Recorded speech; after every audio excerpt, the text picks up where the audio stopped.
Hi again. I'm just going to run over a subject which I've been asked about a few times, and that is how to stay sober. That's probably more important, or just as important as getting sober. Some people have problems getting sober initially.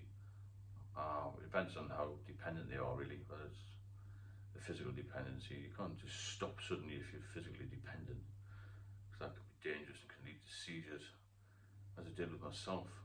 So let's move on from that. I'll cover getting sober in another video. The question I've had is how to stay sober, so I'll answer that first. Basically, after 2 or 3 months of being off the drink, you tend to feel better. You eat better, you sleep better, your whole life is better. And you're sometimes put in a situation where you think you can control it again. You can control the alcohol. In fact, it's controlling you. It always will control you. I'm just got to grip with you. So I'll give you an example of what happened to me. I'd been sober for 8 years and I enjoyed my life. It was great. I was getting fit. I was fit. Numerous holidays abroad. I was doing really well.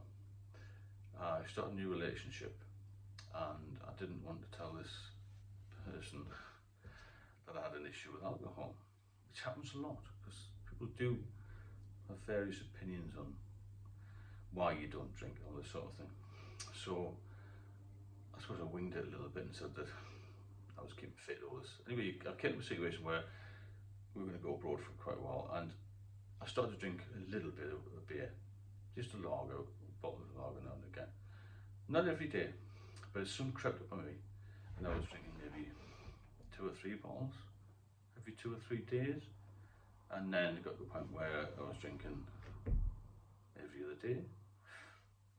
Anyway, as soon as we got to Europe, I started to think, well, nobody can see me here. I'll have 1 or 2 bottles every day. And I started to drink a little bit more, and I felt really in control. And it was nice to be in the sunshine and all this sort of thing. I didn't have a drink in the morning. I was having maybe 1 or 2 at lunchtime, a couple at night.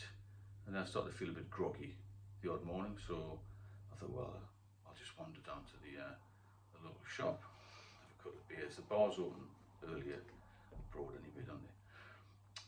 Very soon I started to feel myself becoming dependent again, which was obviously a big shock to me because I thought I had control. And I went right back to square one. So that 8 years of sobriety was just undone within 6 months. And then after that I started to drink again because I couldn't get off it. So what I've done is replace the alcohol with a non-alcoholic beer, or different types of beers. There are hundreds on the market of non-alcoholic beers, spirits, wines. Try and focus on that. But the 3 main things you need to focus on is nutrition, exercise, and non-alcoholic beer, or something to substitute what you're drinking presently if you're having an issue. I'm not necessarily in that order. And also covering the times when you get a bit bored, because that'll happen. But you will also find the friends that used to drink, or so-called friends you used to drink with, won't really be that interested in you anymore because you're not drinking. You haven't got the same outlook on life. And really the only thing that linked you to these people was the fact that you drank together. So move on from that, but just to sum up quickly, stick to similar habits. Still go out, still enjoy yourself, but just make sure you don't pick up a glass of alcohol. Get the non-alcoholic equivalent, try them, but don't touch that alcohol because it will bite you on the backside, and very soon you will be back to square one. So you've been off 2 years, even 3 years, 5 years. In my case, 8 years. Nobody thought I would ever touch a drink again. After 8 years, I was looking good, feeling good, and it was, spot on. And then suddenly, I'm back to square one, and actually beyond back to square one, because it was worse that time. So you've got to keep off it. If you've got any questions, drop them in the comment section, and subscribe if you're enjoying the videos. And I shall speak to you all soon.